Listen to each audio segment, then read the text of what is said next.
it sends its passengers into free-falling weightlessness.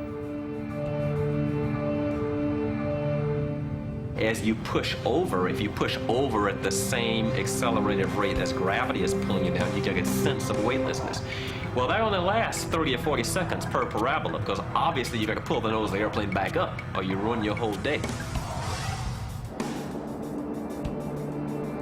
You don't get a feeling of falling. It doesn't feel like you're falling. It feels as though you're inside a room or a vehicle and there is no gravity. Somebody has suddenly hit this anti-gravity switch and you and everything around you begin to float. That's the feeling that you have. In space, that feeling lasts for more than 30 seconds. Because up here, the shuttle, traveling at 28,000 kilometers per hour, is carefully balancing between the force of gravity that is trying to pull it back to Earth and the centrifugal force working against gravity. The shuttle is actually falling around the face of the Earth, and the continuous free fall creates the sensation of weightlessness for those inside. The logic is indisputable, but it doesn't make it any easier to live with.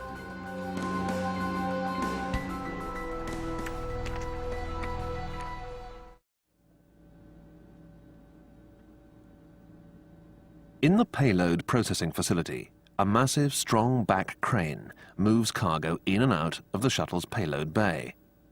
Roughly the size of a great blue whale, the bay can be reconfigured for any array of mission hardware.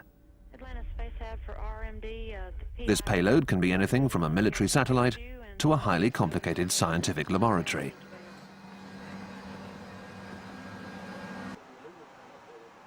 Some payload is controlled from the shuttle, some from the ground through sophisticated telemetry. Here at Space Lab Mission Operations Control. Each breakaway unit represents years of work on Earth, and payload specialists on board train for months to execute the work of teams anxiously monitoring their projects in space.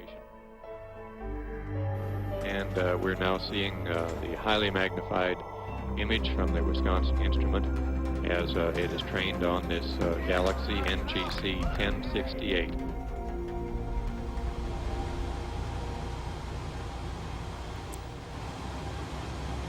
GPS CDR, go ahead, on left keyboard.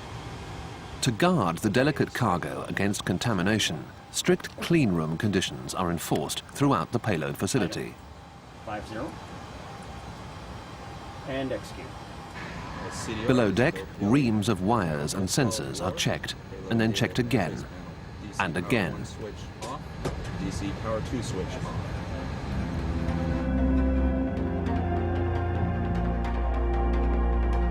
When it comes out of the orbiter processing facility, all the work's been completed, all the tests have been passed, all the data's been reviewed.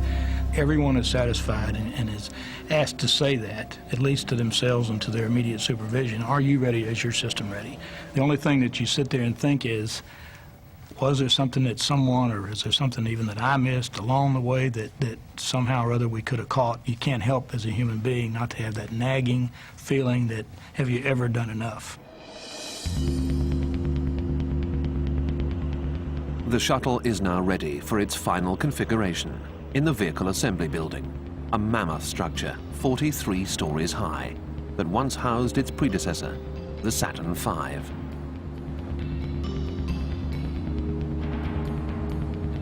Here, it is raised upright. The orbiter is, after all, a rocket, and it can only take off while standing on its tail.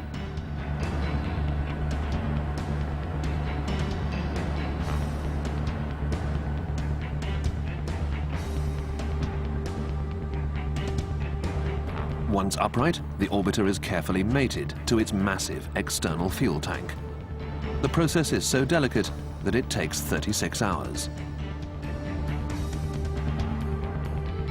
The tank will hold 500,000 gallons of highly explosive fuel.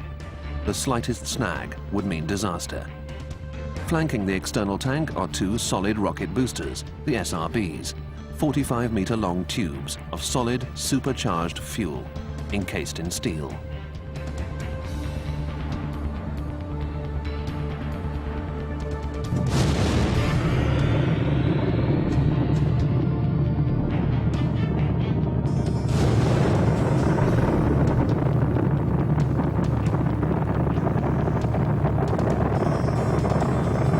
SRBs have been tested and engineered to provide 85% of the force required to lift the shuttle off the pad.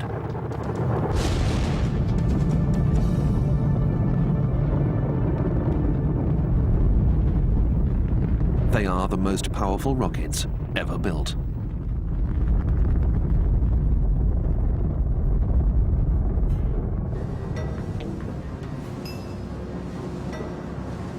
The slowest part of the orbiter's 5 million kilometer journey is the first 5 kilometers. At 1.5 kilometers an hour, the aptly named Crawler is the largest and possibly the slowest vehicle in the world. Weighing in at nearly 3 million kilograms, the Crawler tilts, shimmies and pivots to keep the orbiter upright on a mobile launch pad, and then using laser guidance, sets down its burden within a 1/16 of a centimeter. A clumsy, lumbering beast that can stop on a sixpence.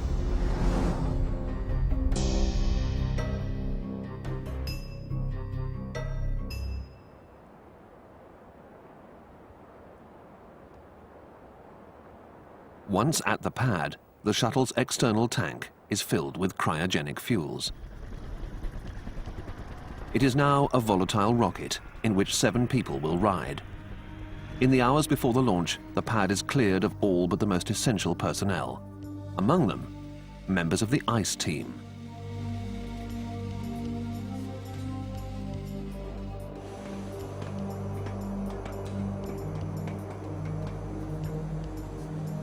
We've only got 2 hours to look at every square inch on this vehicle and pronounce it ready for launch.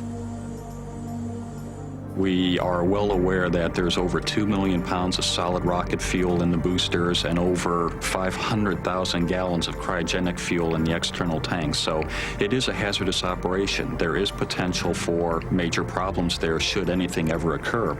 So all the team members are volunteers.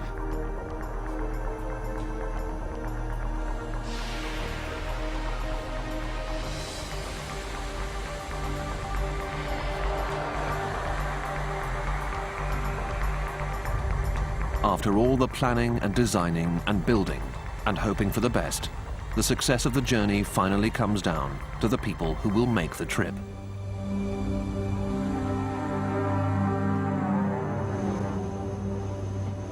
We're at the 195-foot level of the tower.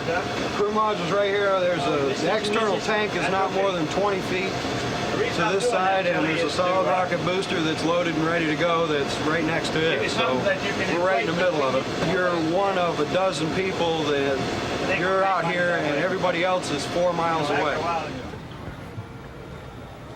In the firing room, 300 technicians and engineers prepare to launch as systems power up.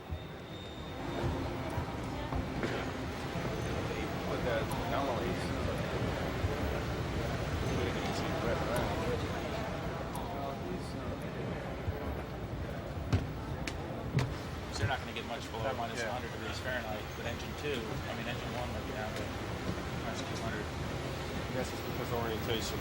TLS, TLS, go. Yeah, 534, pick up by the clock. Okay, TLS. There you go. Okay, we got you now. Here while you're ready for a count. At this point, you're kind of numb to the whole thing, I think. You're just excited a bit and looking forward to getting in and strapped in and settled down. It's a bit uncomfortable like this. Kind of laying on some valves in the back of the suit. But it's not too bad for the first hour and a half or 2. As you approach a little after that, you start getting a little uncomfortable with sometimes back pain. So the quickest way to get comfortable is to launch, you know. All right, well, I'm trying to fend off the dogs. All right. There is no actual button that someone pushes. It's operating the keyboard to set up the ground launch sequencer to take us through that final launch phase and launch the vehicle. 90, 96, 99. In this pyramid of reaching the final go for launch, everyone is polled formally over a network where they have to indicate that they are really go to proceed, and that makes the person really think about it.